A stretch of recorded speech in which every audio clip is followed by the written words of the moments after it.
Here's a nice one. Oh yeah. Yeah. Here's a nice largemouth right here. Sitting right on that point. Come here, buddy. Nice fat largemouth on a worm. Yeah, there you go. A little chunky guy. It's Dalton, everybody. Throwing this little worm today. It's a little swimming worm that I make, and just wanted to kind of see how things would work out here in terms of maybe picking away some largemouth or a few spotted bass. I got it on a weight with an underbelly, and it's got that tail, and I just kind of scooted along the bottom, and that fish took it right away. Maybe the only one over there, but he was sitting right on a rocky point. So what's happening here is I've got a breeze, which makes it really, really hard to fish this way.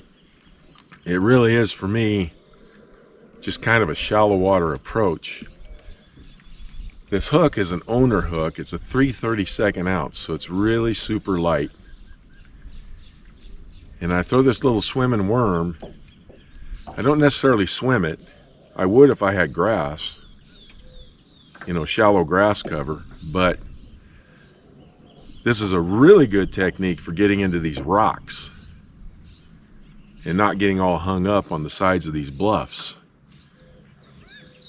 But again, the little breeze is just making it kind of difficult to fish it.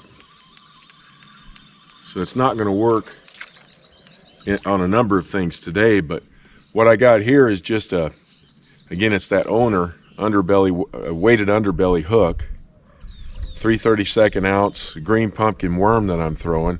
I've also done this with Senkos, and I'm using 15-pound test with a spinning rod that's got 20-pound test braid. And the conditions are not always right for this, but when they are, I wind up, you know, catching some pretty good fish with it.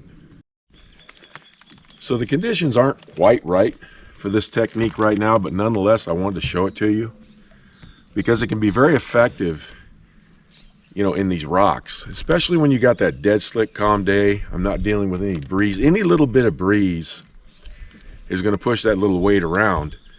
But that light weight, that 3/32 is the key to this technique. And like I say, I like to use a swimming worm that I make, just because that tail gives a little bit more kick as it's dropping.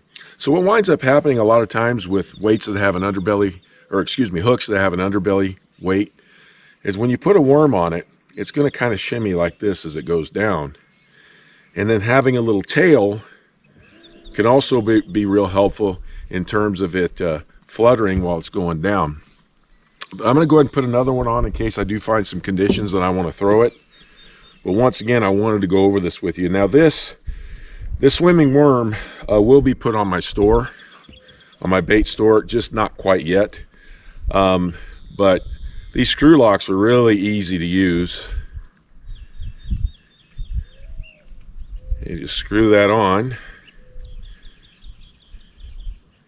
And then I just Texas rig it at that point.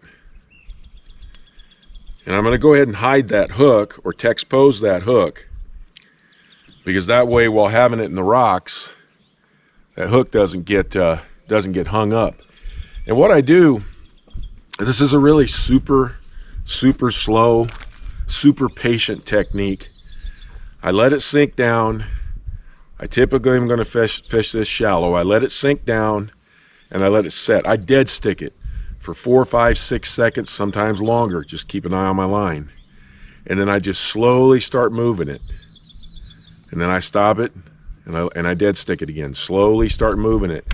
And it's just the idea of something crawling around on the bottom, and it can be extremely effective. In fact, this is something I've used out at San Antonio, because there's a lot of things out there to get hung up in, and I've caught quite a few fish just doing this alone. Now, I like to throw it on a spinning rod. This is an Okuma EVX medium heavy.